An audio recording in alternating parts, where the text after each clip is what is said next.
we're having a momentous event where we're actually officially launching Keki Mawe in Cape Town, South Africa.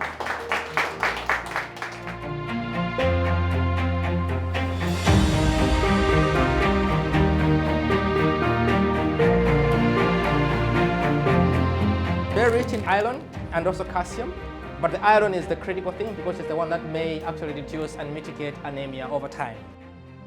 I wish, my parents were here to witness that their child, James, has actually turned out to be somebody who is making products for Africa, but also solving malnutrition and hunger on the continent. I lost my father when I was 5 years old, a situation which was really tough, and following which my mother struggled really hard to raise us.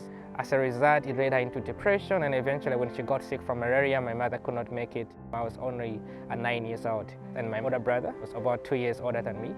People took advantage of us, with me and my brother, so we lost everything that my parents had left for us.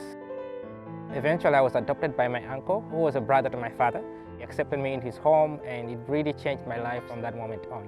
I went to high school in Malawi. I was able to graduate on top of my class. My dream was to become a doctor, but at that time I was not taken to the University of Malawi to do medicine. But at the same time, I was also participating in the United States Student Achievers Program. That's when I discovered I could actually apply to schools that are beyond Malawi. It was really competitive. I remember in that year, more than maybe 5,000 people applied, and they were only able to accept about 17 of us, the whole country. At the same time, the Mastercard Foundation was also launching its scholarship to support African students who go to universities abroad. I was accepted in the program, and I got into University of California, Berkeley, to study public health. When I went to Berkeley, I was really excited to interact with people from all over the world. Other young scholars very passionate about what they want to do in their lives. It really motivated me and inspired me to make an impact in the health field in Malawi. I was looking into the problem of iron deficiency anemia. During pregnancy, the body is requiring more nutrients because it's feeding for two.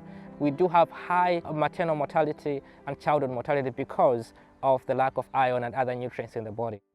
I decided to enter this field as an entrepreneur, but also as a public health professional. I do have a company called Keki Mawe, which I founded in 2016. The company was based on the ideology of providing nutritious food products to communities. The name Keki Mawe comes from Swahili. Kek in English, which means cake, which is sweet, and Mawe means stone. Thereby we're saying Keki Mawe, something that is sweet and is strong in nutrients.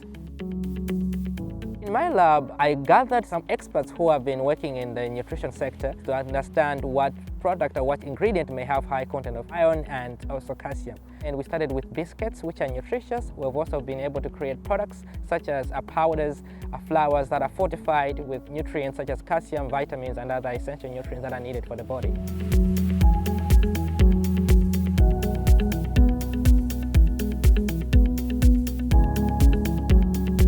We started with a small bakery in Blantyre, just experimenting different products. Keki Mawe since then has impacted more than 100,000 families due to our distribution of products and also our nutritious information. We're also working with a network of 56,000 farmers in 5 districts in Malawi that are providing us with the ingredients that we need to be able to produce our nutritious products.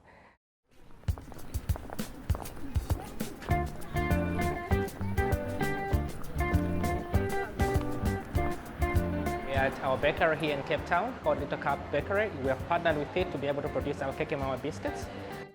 And when James came in, we said, let's just give it a try and see, how it will help him as a single person trying to help the community that he comes from with a nutritional biscuit.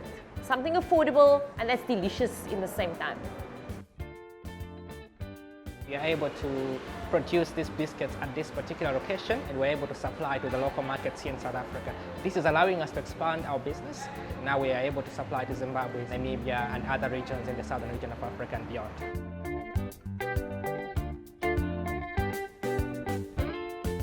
I am grateful for my journey. I took my challenges as a stepping stone, and I do believe that we can use our stories like myself to inspire other young people out there to continue studying hard in their education and also to see themselves as solution makers to their community.